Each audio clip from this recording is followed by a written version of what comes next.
கொளியாப்பட்டியவைச் சேர்ந்த எம்.ஏ.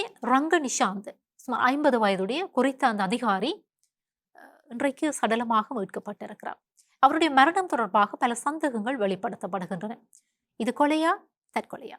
ஆனால் இது கொலை செய்யப்பட்டிருப்பதற்கான வாய்ப்புகள் மிக அதிகமாக இருக்கும் என்கிற சந்தேகங்கள் பொது வழியிலே நிலவுகிறது. அதற்கு பல காரணங்கள் இருக்கிறது. கடந்த 30ஆம் தேதி அவர் தன்னுடைய வீட்டினுடைய பின்புறத்திலே இருந்த அந்த தோட்டத்திலே, வெற்றிலை தோட்டத்திற்குள்ளே சடலமாக மீட்கப்பட்டிருக்கிறார். ஆனால் அவருடைய அந்த சடலத்திலே அவருடைய கால்களிலே இரத்தம் காணப்பட்டதாகவும் சில காயங்கள் காணப்பட்டதாகவும் தகவல்களை அறிய முடிகிறது. அவருடைய சடலத்துக்கு அண்மையிலே ஒரு கத்தியும் இருந்தது என்று சொல்லியும் சொல்லப்படுகிறது. இந்த குறித்த விடயம் தொடர்பாக போலீசாருக்கு தெரியப்படுத்தப்பட்டு போலீசாருடைய தலைமையிலே குற்றப்புலனாய்வு திணைக்களத்துடைய அதிகாரிகள் தலைமையில் போலீசார் குழு இணைந்து இந்த விசாரணைகள் இடம்பெற்று வருகின்றன.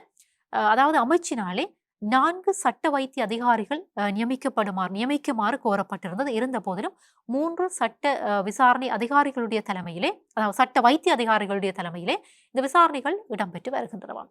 குறித்த இந்த விசாரணைகளின் பிரகாரம் இன்னும் பல விடயங்கள் வெளிப்படுத்தப்படும் என்று சொல்லி குறிப்பிடப்படுகிறது. ஆனால் ஒரு கதை வெளியிலே உலவிக் கொண்டிருந்தது.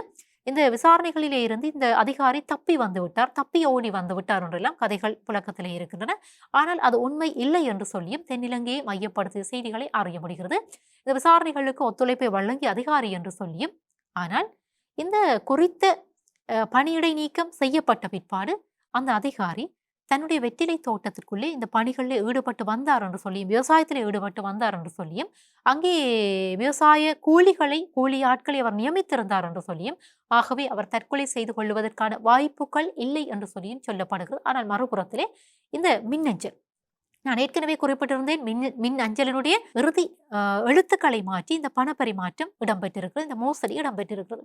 இந்த இடத்திலே இந்த தரவுகளை அளித்தல் தொடர்பான இந்த மின்னஞ்சல் தொடர்பான விடயங்களை அறிந்திருந்த அதிகாரியாக இவர் காணப்படுகிறார் என்று சொல்லியும் குறிப்பிடப்படுகிறது. ஆனால் உறுதிப்படுத்தப்பட்ட தகவல்கள் இன்னமும் வெளிப்படுத்தப்படவில்லை. ஆனால் இந்த அதிகாரி குறித்த தகவல்களை அறிந்திருந்த காரணத்தினால்தான் இவர் கொலை செய்யப்பட்டிருக்கலாம் என்கிற கோணத்திலும் சந்தேகங்கள் வெளிப்படுத்தப்பட்டு கொண்டிருக்கின்றன.